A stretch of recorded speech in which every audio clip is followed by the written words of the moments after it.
And welcome. You're watching NewsX with me, Devika Chopra. Top focus right now is a bizarre T-shirt with the images of gangster Lawrence Bishnoi, which were being sold on several e-commerce websites, including Meesho and Flipkart. After this was flagged by several users on social media, the websites have now been forced to take down this merchandise. What's even more appalling is that the T-shirts were available in sizes for both men as well as little children, and were costing just about 200 bucks. Now the T-shirts have been taken down, but the real question is, why is a jailed gangster being made into a fashion icon or someone who needs to be put on a T-shirt and paraded around? This is a man who's accused in several murders, including those of Sidhu Moosewala, of a former Maharashtra minister Baba Siddiqui, and has also openly threatened to kill Salman Khan.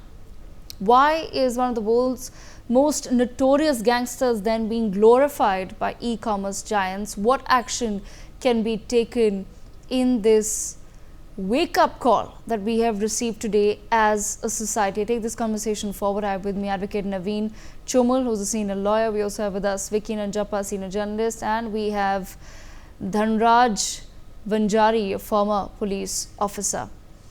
Let me begin this conversation with Vicky Nanjappa. Vicky, when you, of course, came across the details of this story, what really were your first thoughts, and why do you think we have become a society that is so quick to glorify gangsters and villains, and what mix-up is going on here? Because it seems as though the people who've put out these T-shirts clearly see Lawrence Bishnoi as some idol or some icon. I don't think people have educated themselves on what all he's really wanted for. He's become famous for being this person who's threatened Salman Khan over the Black Buck issue. And some people may think that that's very bold and brave of him, that he's the face of the Bishnoi community. But at the end of the day, him openly threatening, for whatever reason it may be, religious reasons or otherwise, we're not a banana republic. We cannot allow people to openly threaten to kill others and then make a hero out of them. Law and justice have to take its own course. So where do you think people in society are getting really confused between what's real life and what could possibly be a movie plot? Yeah, thank you for having me over. I mean, let's start by saying that, this is not the first instance in which criminals have been romanticized. It's happened with Dawood Ibrahim also. There's a lot of romanticizing because, the underworld portrays themselves as, being the protector.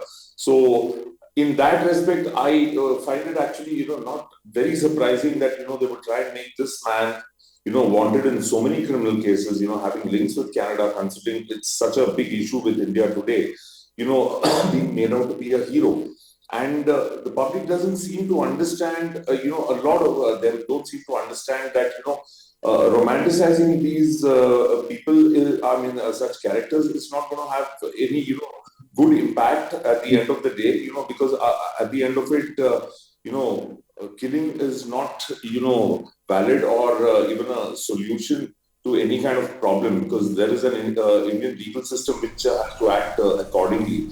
But I'm a little surprised with, with the kind of attitude these e-commerce websites have shown. Definitely they've gone upon, they've gone on the algorithm of a Google or, some other search engine and see that the search volume for, Lawrence Bishnoi is tremendously high. He's, kind of been, trending among the top searches. So Yeah. they thought that they'll make a fast buck out of it. I would blame them more, actually. If you look at those pictures, he looks, less of a gangster, more of a rapper or something like that, with that hooded image of his.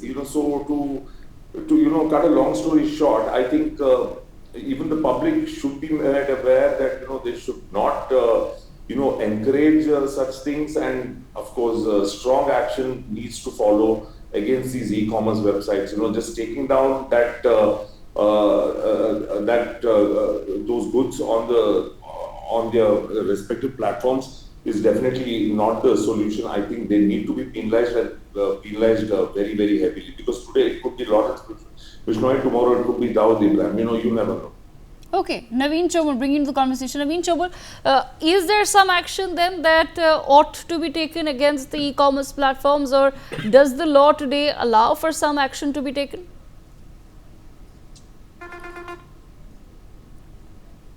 Whatever action the law can propose, our law enforcing agencies may take or may not take. But that is not the real issue behind it. What we have to answer to ourselves is, why is the entire community, and there is a wave of appreciation across the country for a criminal, is admittedly a criminal. Yes, And yes, Mr. Chomal, I'll come to that. Mr. Chomal, I will allow you to come to that point, but I'm just trying to understand from a legal perspective, if you could answer my question, is there some action that can be taken against these e-commerce platforms? No. What charge can you put against them? Precisely, that's what I was trying to understand, right? Yes, So, what charge? so today, and at the same time, so there today are so one many can- people so- from the minority community still roaming with the t-shirts of Osama bin Laden and many other foreign terrorists from abroad, and Dawood Ibrahim also they are glorifying. So far nobody has taken any action against them. So why all of a sudden the rule should change for Lawrence Bishnoi? okay. That's the question. Yes. Okay, all right. So, Yes, so that was the if point. Yes, now you can. They Yes. should equal for all the parties. So I was coming to the main topic is, why is there is a wave of appreciation for this person despite knowing that what he is doing is a crime. That is because for a long period, these people, in fact, even Salman Khan has been notorious for living with the gun only. So there is an old saying, live by the gun, die by the gun. He has got blood on his hand. He was accused for that particular accident. Then even the black buck killing also. And we know how he managed to get out of it. We know how judiciary can be manipulated. So this is what has been happening. Plus, it is his relations with Dawood Ibrahim are not unknown to the people. The way he has been dominating his competitors like Vivek Oberoi and other people, even Govinda was threatened and bullied. Ultimately, he was asked to leave certain projects. So they are living by the gun only of the Dawood Ibrahim gang. So they have been taking advantage, and it was fine for everybody. Nobody raised any voice. But now, because this Bishnoi community worships the animals and black buck, so they are enraged with what Salman Khan did, and they are not going to forget so easily that the court may have released him, but they may Nemesis may catch up with him someday. Of course, I am not preaching for the violence, but this is a social phenomenon that is happening, and I am not the only person. There is a wave amongst the entire community, and people are happy that yes, it serves him right. That is what they feel. Live by the gun, die by the gun. That is the theory. Okay. So people are watching, they are onlookers. Okay, Dhanraj Vanjari, the point is that this is not simply about Salman Khan or the Black Buck case. Have we somewhere then failed in our duty to perhaps inform the public of what all a Lawrence Bishnoi is accused of, which has ultimately resulted in his glorification? Because like I said, I think most people only know him as a man who's openly threatened Salman Khan over the Black Buck case. And whether it's for a religious reason or not, whether he wants to now portray himself as a preserver of the Bishnoi community and its beliefs and faiths, ultimately we're a country that's a law-abiding country. The law is applicable to all. So there's one person who's trying to take the law in his own hands, and somewhere in all of that, have we forgotten the other cases where actual murders have taken place and his name has come up? Actually, this issue is not complicated. This is a very simple issue. It comes to the duties of the state. And what Indian Constitution says, you go to the directive principle, it's a job of the state, it's a responsibility of the state to protect the youngsters from getting wrongly notioned and the wrong narratives being created. Now, by wearing the t-shirt, I have not seen any t-shirt of Dawood or Arun Gowli or Chota Rajan wearing a t-shirt and glorifying the criminals. Osama bin Laden t-shirt. You are trying to. Naveen, I was quiet when you were speaking. Hope you will have patience to understand me. I have beautiful points, and that too for you also, dear Naveen. So try to. Mr. Banjari, go ahead. Go ahead, please. When the entire nation is going through a beautiful word Bitcoin, that is a criminalization of politics. And in the criminalization of politics, if you think the weapon against weapon, eye against eye, so what message we are giving to particularly youngsters in the society? Is it not the duty of state, constitutional duty of the state, to stop such kind of menace? Yes, it is, but it is not happening. Why? Why the person staying in jail can order the murder of some minister in Maharashtra? Baba Siddiqui's case is there. Is it not the truth that when Dawood was glorified in certain manner, none other than the Shiv Sena Supremo Balasaheb Thackeray has started the glorification publicly on open dais, saying, "वो मुस्लिम है तो हमारा भी Hindu don है Arun Gauli." Was it not a fact of history? Let us not forget the history. What we are going to do over here? What state is going to do? Whatever great constitution, where do we stand? Are we going in this passion? Are we tomorrow creating the glorification for criminals? We forget the philosopher, we forget but the Mr. academics, Banjari, we forget the people like Mr. APJ Banjari, Abdul Kalam. Mr. Banjari, are you trying to indicate that somewhere then, why are people glorifying criminals? Is it because there is somewhere also a failure of the entire justice system? Is it reflective of that as well? Not only justice system, the entire politics is criminalized badly. All IAS, IPS, the entire administration, including judiciary, are influenced by the politicians, and they are working as a slave of politics. There is no independent institution being kept and survive in this country, only for the reasons that the political bosses wants to control everything, including the psychology of society. The social psychology issue is very important, where you want to take the youth of this country. Why the people should understand a criminal's glorification in a manner you want them to understand? There is a big question. If politicians and politics is at the place and Indian constitution takes place properly, entire institution being put at the place. If there is suppose no law, Naveen says, well, there is no law. Dawood के खिलाफ क्या action हुआ इसके खिलाफ भाई ठीक है Naveen, I understand. But what stops state from making such laws, and what stops state from criminalization of entire society by seizing the factories where such kind of nasty t-shirt being printed and distributed to the people? Okay, Naveen Chomal, I give you the time to respond to that. See, whatever Banjari Sahib said, with all due respect, he is talking with good intentions in the national interest. But now the situation that we need to discuss is one step above that. That is, firstly, let us be assured that Bharat have a majority with Hindus in the country, and be assured our sanskars, our upbringing is such that we will not be idolizing these people like Lawrence Bishnoi as our heroes for a long time. Our heroes are Modi ji and Yogi ji only. Amit Shah is our hero. But today, what comes into play is the very real factor. What Thakur replied to Jai in the movie Sholay, क्योंकि लोहा लोहे को काटता है. That's what Amitabh Bachchan asked Thakur. So Thakur replied, क्योंकि लोहा लोहे को काटता है. So the society is now enjoying.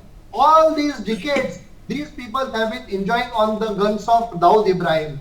They have been threatening the Bollywood. They have been doing all nasty things, and there was no law to catch up with these people. So now there is some person of the same category confronting them. So people are enjoying. There's a temporary phenomena. So that's why you see, I am not advocating it, but there is already a wave of what is the appreciation across that yes, it serves him right.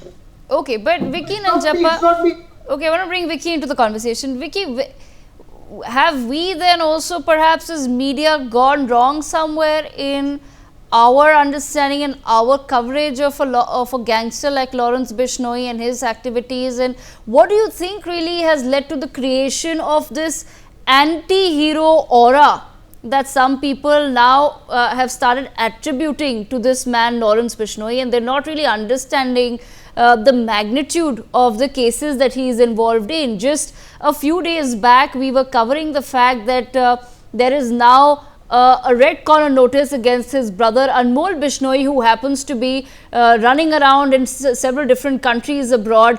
There is so much of a tussle that's going on between India and Canada at the moment. There's a full-on diplomatic war going on between two countries simply because Canada, as per India, is shielding some of these gangsters, which includes the brother of Lawrence Bishnoi, who's been spotted in Canada. So how is it that an anti-hero has been created out of this man?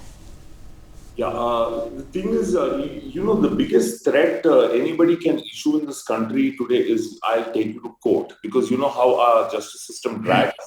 Okay, how our justice system drags. Now, the problem is, if you look at the Salman case in isolation, like, when the hit and run case happened, finally a judgment comes out saying that, nobody was driving the car or something. So clearly people are frustrated that, just because of his strata or, his stature, that he's become such a big star or something, that he seems to be getting away very easily with it. And then when a person like Lawrence Bishnoi issues a threat, how the people perceive it is that, the court is not able to do something, but this man needs to be punished. So there is someone who's going to punish him. So while that being aside, but I still, wouldn't say that, this printing of T-shirts and, hero worshipping him is a great thing. I would really, the way forward would ideally be, to speed up our justice system, deliver that judgment quickly, and, don't give him, can't help it. The thing is that, there are so many forums for appeal. Let's, finish these cases soon, because then the anger tends to die down. The whole problem is when a person has committed a crime or allegedly committed a crime, the thing is when the system drags on, we have seen how they made a mockery out of justice, how they've, pulled strings and, be it the hit and run case or the black buck case and things like that. So people do tend to get frustrated, and then they see, these people as heroes who can come and, overpower the courts and, shoot them. I think we need to get into the base of that, and then finally see that, our justice system is, working faster. Our extradition requests, I would equally blame US as well as Canada to be very, very slow on this issue and things like that. And I think, on that front, if it starts moving and the Indian public starts seeing justice happening soon, and, like what they say, justice cannot just be done. It, it should be, you should seem to have it to be done also.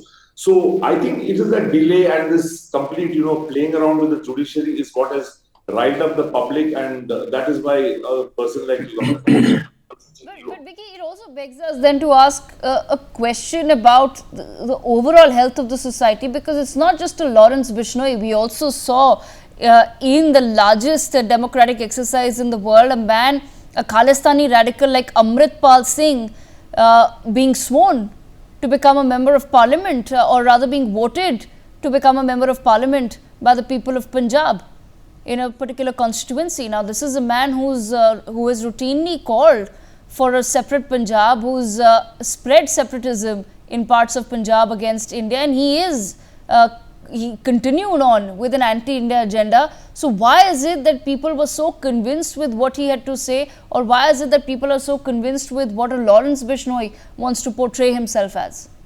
See, the problem is, the issue is, we also, being in the media, there is a certain, divide there, basically, in the sense, there are media groups in the United States or Canada, who just don't seem to accept, they still call the Khalistan movement as a freedom struggle when it is not. They don't acknowledge the Kanishka bombings or anything of that sort. The thing is, with a person like Amit Pal Singh, having seen, him, from day one and what he what he went on to become, there's been a lot of romanticizing from the media also about him, that he looks like Jarnail Singh, he talks like him, and we're putting out biodatas each and every day. So he tends to kind of catch the public eye. I think as a media organization, I don't know. I mean, where we need to draw that line, and at the end of it, a person who's not so relevant, he ends up, getting all the publicity that he wants, and sometimes I feel, we play into their narrative at the end of it. So I think there has to be a collective effort to, sit and discuss is how much is enough. Well, coming to reporting on such people and romanticizing such people. So I think that is the basic issue. Absolutely, and let me leave it at that. Dhanraj Banjari, I leave the last word to you. Now, to the people who have somewhere understood Lawrence Bishnoi to be the real hero, or have understood Lawrence Bishnoi to be a gangster who ought to be glorified and we ought to be wearing his t-shirts and parading his face around, how is it that you would then want to convince them that they've really just got it wrong? He's not some anti-hero here. Actually, our real hero should be those scientists of ISRO who has put the satellite on Mars and trying to do it on Venus. Our heroes should be some big academicians who put forth internationally India forward. Our heroes should be the Olympian who put the India's name on the flag of the international level. What is this kind of heroism? I am shocked and surprised. And I have strong belief since I worked 35 years in the system of law enforcement. The law enforcing agencies should take their constitutional responsibility bestowed on them. And they should see that such kind of nasty exercises should be stopped and prevented by hook or crook. But why it is not happening? The million-dollar question comes of why it is not happening. Because some way the gangsters are having their utility factor for the politicians. Now, Bishnoi has his network in 7 countries in the world. Can you imagine it can happen without the support of those countries' government and the active support of Indian government? Is it possible? How the criminals are pampered? Are you going to create a criminal culture in this society or what? The question comes over there. Whose baby it is? Whose responsibility is it? And speaking constitutionally, it's a responsibility of the state. But if state is going in a different way, where the question should go and stop judiciary. Do you want some petition to be filed in Supreme Court, and then only Supreme Court will give the order to stop all those factory creating such kind of nasty t-shirts? It is ridiculous. It's a responsibility of state, responsibility of every brilliant, learned, intellectual citizen of this country, media of this country, that such exercises should not be encouraged, rather it should be discouraged to the level it becomes zero. And I think the spirit of heroism should not lie in criminology, it should lie in humanity. That is the last message I would like to share. All right. I've completely run out of time, but I thank all of our guests for joining us on the broadcast to take this very pertinent conversation forward. With that, viewers, we sip into a very short break. For more such videos, subscribe to the NewsX YouTube channel, hit the bell icon.